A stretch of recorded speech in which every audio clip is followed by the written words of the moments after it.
Cricket দুনিয়ার কত বড় statue of liberty Mahendra Singh Dhoni সেটা দেখে মানে জানে সবাই। তবে তাকে তৈরি করার পেছনের কারিগর, যিনি আপাদমস্তক একজন বাঙালি, ছেলেবেলার কোচ কেশব বন্দ্যোপাধ্যায় থেকে যান আড়ালে। সচিনের গুরু রমাকান্ত আচরেকার পেয়েছেন ব্যাপক কভারেজ স্বীকৃতি।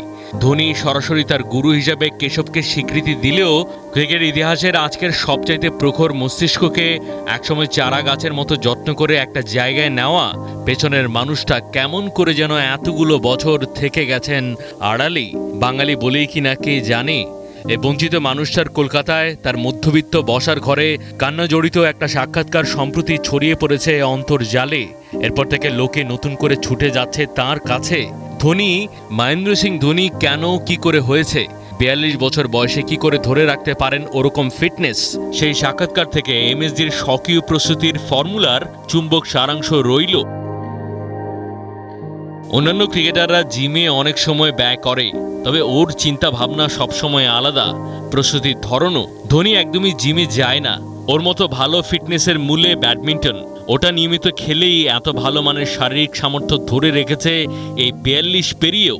টেনিসও খেলে, কিন্তু ব্যাডমিন্টনটাই বেশি খেলে। যখন ঝাড়খণ্ড রাজ্য দলের অনুশীলন চলে, ধোনি সেখানে চলে যায়, সকলকে পরামর্শ দেয়, ওদের সঙ্গে অনুশীলন করে নেয়। এভাবেই ধরে রেখেছে ফিটনেস। তাছাড়া ঘোড় সওয়ারি করে, সেখানে দৌড়ায়। ও জানে টি-20 ক্রিকেট খেলতে গেলে কতটা ফিটনেস দরকার।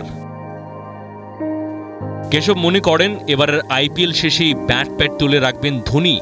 তিনি বলছিলেন, অনেক কিছু ছোট ছোট বিষয় দেখে মনে হচ্ছে এটাই হয়তো শেষ আইপিএল। দর্শকদের আবারও সেই পুরনো ধোনির আঁচটা দিচ্ছে। বড় চুল রেখেছে, যা শুরুতে দেখা যেত।